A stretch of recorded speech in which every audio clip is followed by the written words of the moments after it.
Okay, just picking up where I left off. It's a different day. But I was quite happy with that part of that first video, so I just decided to break this up into two parts rather than to start again. So yeah, that's just to finish off the final sentence in the previous video. At that stage of the war, so yeah, very briefly in this dream, I will give a little bit more detail about this one dream. The rest I'll stick to the purely summary bullet point format that I outlined at the start of this video. So yeah, in this dream I saw two Russian soldiers moving up the hillside in deep snow. Would have been about 2 feet, 60 centimeters deep, kind of around waist height. And they had some advanced weapons with them, but they were kind of disorganized and they were struggling to use them. And yeah, and then I saw a couple of maybe 500 meters, half a kilometer away, around half a mile away, I saw it was more like 6 Ukrainian soldiers moving forwards with weapons to engage them. And yeah, the symbolism basically is that the reason why the Ukrainian counter-offensives are doing quite well at this time, one of the key reasons is simply that they outnumber the Russians in those sectors. And the Russians, yeah, I was shown, they had better weapons, but they weren't using them yet, or for whatever reason.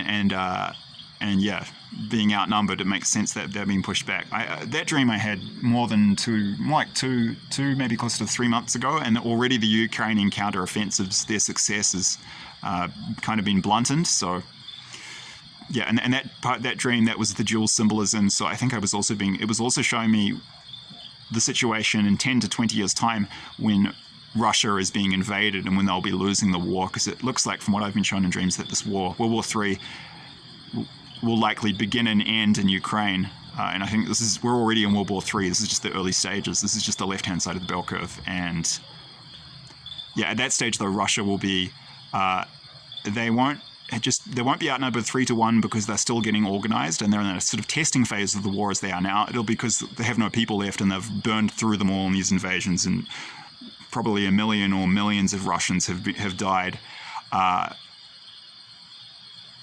over the past 10 to 20 years. I'm talking now and looking back, being in the late 30s or early 40s, which is probably when this war is going to go into. And they will have actually done very well at points in the war before that, having invaded all of our countries, conquered and occupied them. But by that point in the war, the tides will have turned and they'll be losing, and they'll just be about to completely lose the war and be defeated. And yeah, it's just before Russia gets invaded. They just won't have any more people. It will be similar to Nazi Germany in World War II when the Russians were invading Nazi Germany at the end of the war, and they were having to recruit, like teenagers and freaking old men, because most of their soldiers had died in the previous years of fighting.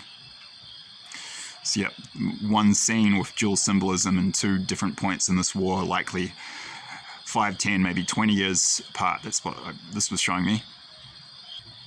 Yeah, I've been shown that there are Russian spies in New Zealand and that the New Zealand security services and New Zealand armed forces are not aware of this, and they're using an innovative and clever tactic to do espionage. And they're basically using extremely attractive young Russian women disguised as backpackers, kind of, smart, classy, sophisticated, sexy, kind of, look like they've dropped out of the pages of some kind of fashion catalog. Young women who New Zealanders just aren't aware that they're very cold-blooded and calculated, and they're basically KGB agents. There are some cultural reasons why this would be a good idea too. In New Zealand at the moment, there's a kind of a tendency to canonize and deify women and demonize men, so which is encouraged by the media. So basically all women are victims and all men are perpetrators. So yeah, they're not gonna. And that effect is stronger if the woman is very beautiful, so it makes sense that they would be doing this, and if they understand our culture and cultural Marxism trends, because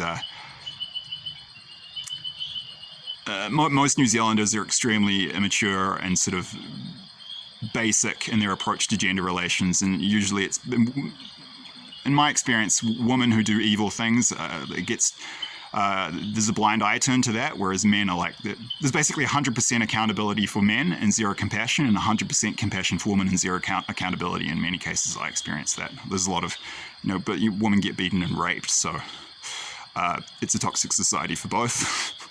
I'm not pointing the finger, but yeah, using beautiful young women as disguised as backpackers as spies is a good idea because it exploits this cultural loophole that exists in New Zealand because of efforts by New Zealand elites to divide the society through cultural Marxism, and that itself is probably a product to at least some extent of Russian infiltration and infiltration of these other countries because they want our societies divided and weakened, so they freaking know what they're doing. Right, next point. I've been shown that the Russian Foreign Minister Sergei Lavrov he's not as bad and hawkish as Putin. He's more sort of moderate, that's what I was shown, but Putin's very extreme and is kind of a psychopath, sociopath. I've also been shown in multiple dreams. I'm just telling you what I got shown by God via the Holy Spirit. Trump is nowhere near as bad as a lot of people think. Of course, he's not perfect. He's probably pretty toxic. He's toxic and egotistical in many ways, but I always got the vibe that fundamentally he's basically on the good side. That's what I was shown. I've basically been shown that Trump is not as bad as people think, and Putin is worse, to summarize. And I had a dream in the last 2 weeks where I was showing Trump was sipping a milkshake in Days Bay, which is close to Eastbourne in Wellington, suburb where I grew up, and I was talking to him and he was saying how the liberal media in Western countries talking about how he's such a narcissist. He was just saying calmly, yeah, it's mostly projection. This is just they're telling you who they are. And I genuinely get that. I know I don't think he's perfect, but and I will save this for later videos, but I've been shown that basically Obama is a Russian agent of some sort, and he is working hard to weaken our countries, and he's working with Russia, and he's in contact with Putin on this. And he's a really, really, really, really bad guy. But I'll leave the details of that for future videos. I'll try not to get too much into the politics of it in these ones. We'll also add the dream I mentioned where I was shown that Russia has really advanced tank technology and that they're going to use submarines with missiles on them. I was an additional point I forgot to mention before is that they've got really advanced missile technology. I was shown, and they're going to use this both from submarines and the land. And there's a lot more to say about Russian military superiority in terms of weapons, but I'll save that for future videos. I hope that is of some value. Thank you. Cheers.